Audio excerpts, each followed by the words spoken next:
Babita Sharma online Sanskrit classes. तो बच्चों, आज हम कक्षा 10 का पाठ 2 पढ़ेंगे, राम लक्ष्मण परशुराम संवाद। ये जो पाठ है, ये जो प्रसंग है, ये जो अंश है, ये रामचरितमानस के बाल कांड से लिया गया है। तो रामचरितमानस के बारे में आप सबको पता ही है, सबने सुनी रखा है, पढ़ भी रखी होंगी। रामायण जब होती है, लोग करवाते हैं रामायण अपने घरों में। तो रामचरितमानस के जो ये दोहे और चौपाइयाँ हम बोलते हैं, लेकिन इनका अर्थ हमें नहीं पता होता। तो हम इस पाठ के अंदर इनके कुछ अंश दिए हुए हैं, जिनका अर्थ जानेंगे, समझेंगे।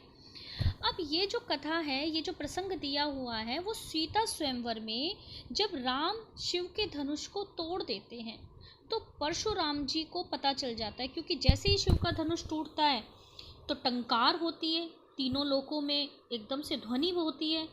तो परशुराम जी को तुरंत पता चल जाता है कि शिव का धनुष टूट गया, और वे एकदम क्रोधित हो जाते हैं, गुस्से में आते हैं, और गुस्से में वो राजा जनक की सभा में आते हैं और राजा जनक पर गुस्सा होते हुए बोलते हैं कि मुझे बताओ जनक कि इस शिव के धनुष को किसने तोड़ा है, वरना मैं सभी राजाओं को मार डालूंगा। अब वहाँ पर उपस्थित सभी राजा भयभीत हो जाते हैं, सीता जी भी डर जाती हैं। और उसके बाद जब राम जी देखते हैं कि भाई सभी राजा डरे हुए हैं, सीता जी भी भयभीत हैं, तो उनका मन एकदम शांत स्वभाव के हैं राम जी, और वे फिर अपने विनम्र भाव से परशुराम जी से कहते हैं। तो आगे का जो प्रसंग है वो हम इस पाठ में पढ़ेंगे। उससे पहले हम तुलसीदास जी के बारे में थोड़ा सा जान लेते हैं कि जो तुलसीदास जी हैं, इनका जन्म 1511 में हुआ और इनकी मृत्यु 1623 हुई। ये महान कवि थे और इन्होंने ये रामचरितमानस लिखी, और इन्हें महर्षि वाल्मीकि का अवतार भी माना जाता है। और ये जो थे संस्कृत के विद्वान थे, इनकी जो भाषा है वो अवधी थी।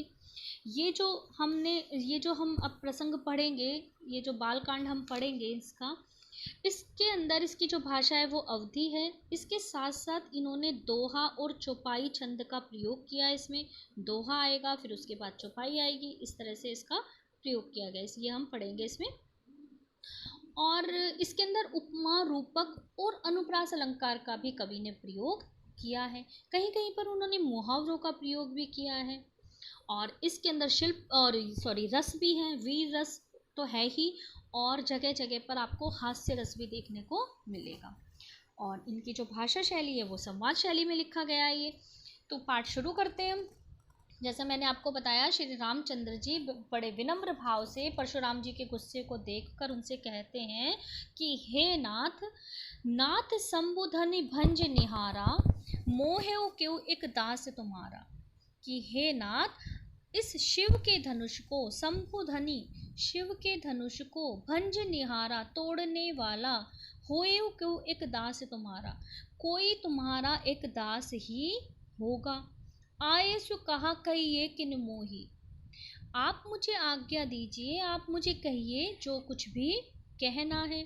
सुनी रिसाई बोले मुनि को ही, जो मुनि जो थे वो क्रोध में बोले, रिसाई मतलब क्रोध में वो बोले, सेवक सो जो करे सेवकाई। परशुराम जी को गुस्सा आया था, वो बोले सेवक वो होता है जो सेवा का कार्य करे।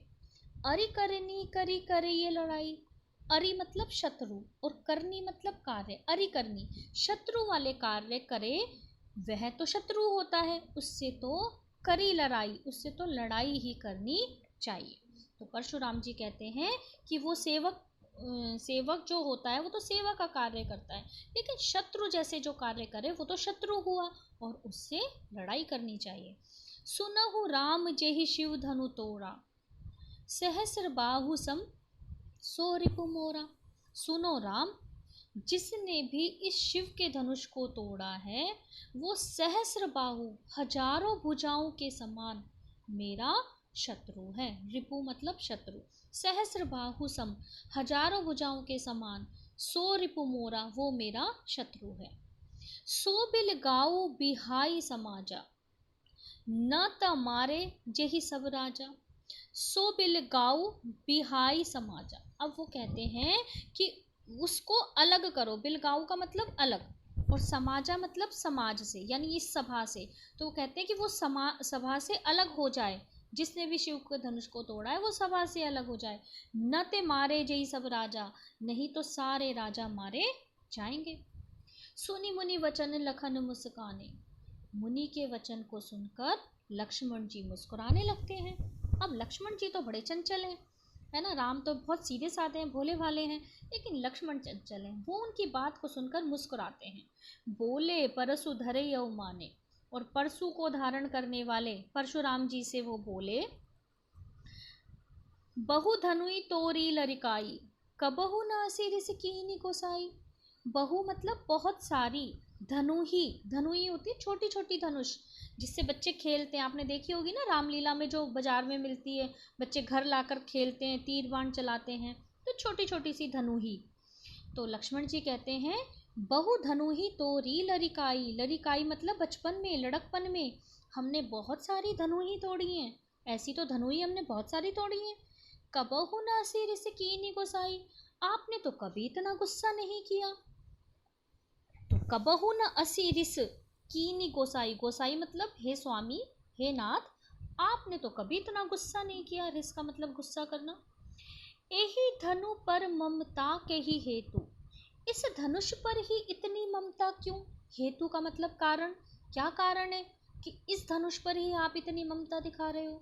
सुनी रिसाई कह भृगुकुल केतु, अब भृगुकुल के केतु के समान, अर्थात परशुराम जी के लिए आया है ये, उनके लिए एक विशेषण का प्रयोग किया है। भृगुकुल के केतु, भृगुकुल की ध्वजा, कौन है वो, परशुराम जी।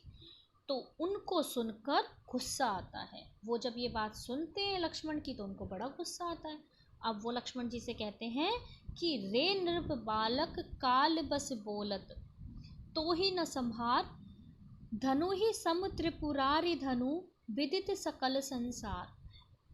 तो कहते हैं कि रे नृप बालक, हे राजा के पुत्र यानी राजकुमार, काल बस बोलत, तुम काल के वशीभूत होकर बोल रहे हो, तो ही न संहार, और इसीलिए तुम्हें अपने वचन संभाले नहीं जा रहे।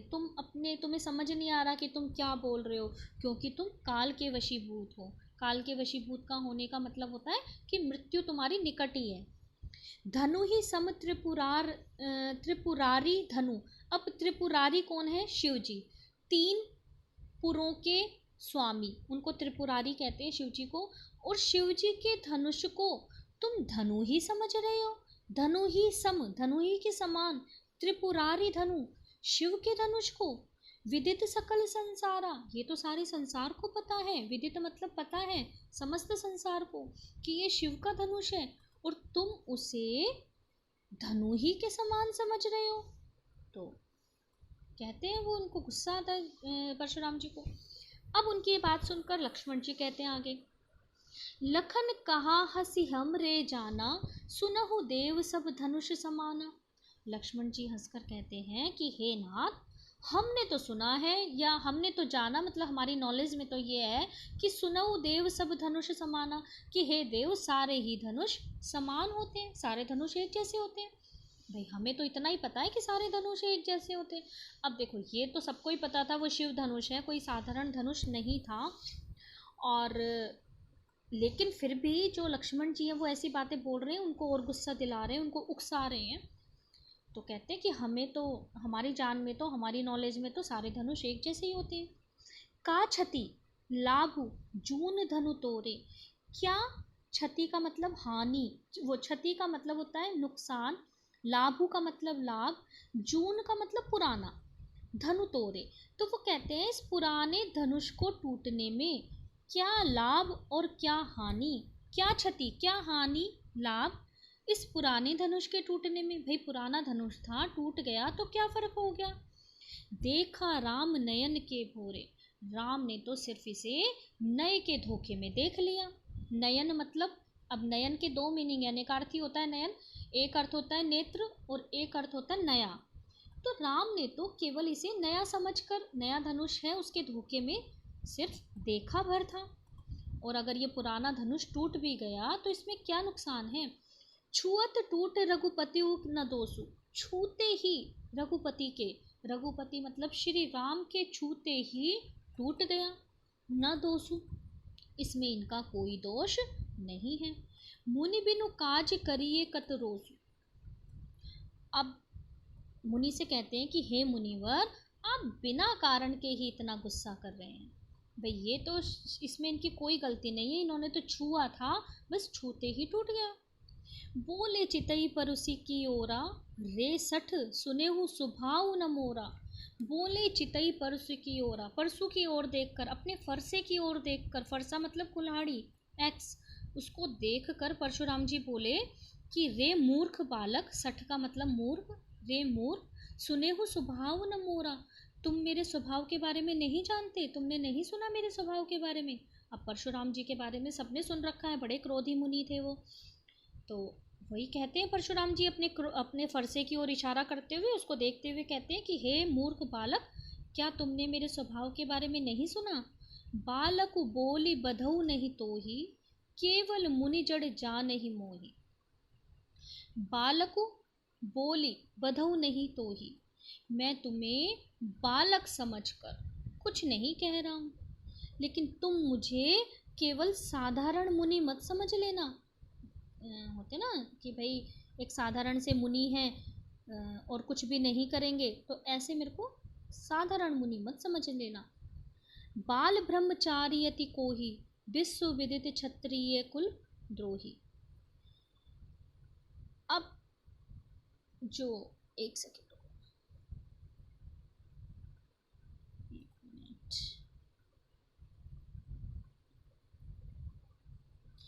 तो परशुराम जी कहते हैं कि बाल ब्रह्मचारी, मैं बाल ब्रह्मचारी हूँ, अति क्रोही कोही और अत्यधिक क्रोधी भी हूँ, विश्व विदित क्षत्रिय कुल द्रोही, और सारे संसार को विदित है, सारा संसार जानता है कि मैं क्षत्रिय कुल का द्रोही हूँ, यानी क्षत्रियों का दुश्मन हूँ।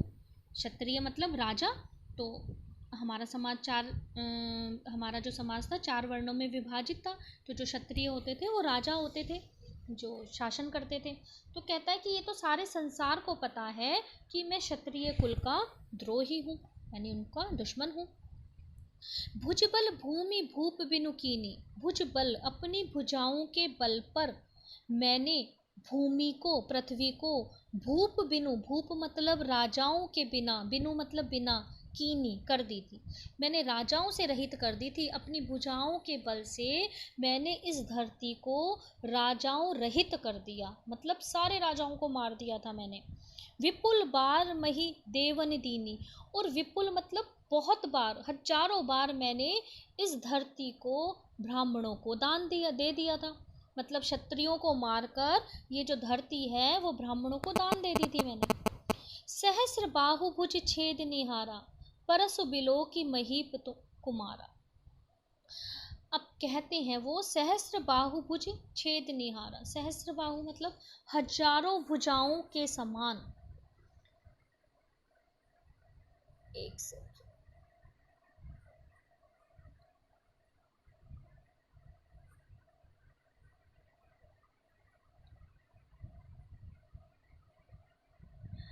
एक मिनट बच्चा।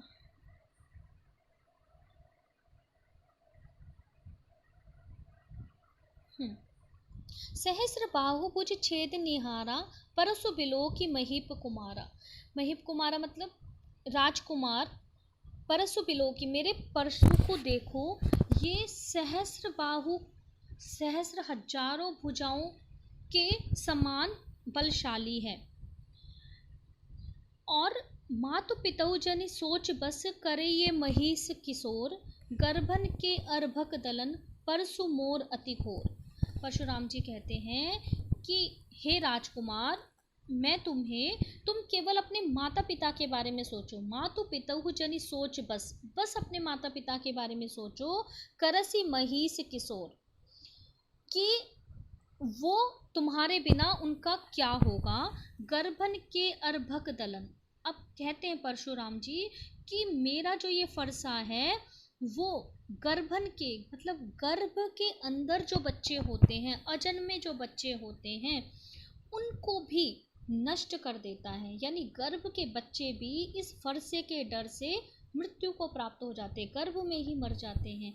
गर्भन के अर्भक दलन परसु मोर अति घोर। मेरा ये जो घोर परसु है, ये जो फरसा है, ये गर्भ के बच्चों को भी गर्भ में ही मार देता है, या फिर गर्भ के बच्चे गर्भ में ही, अजन्मे बच्चे गर्भ में ही मर जाते हैं इस फरसे के डर से।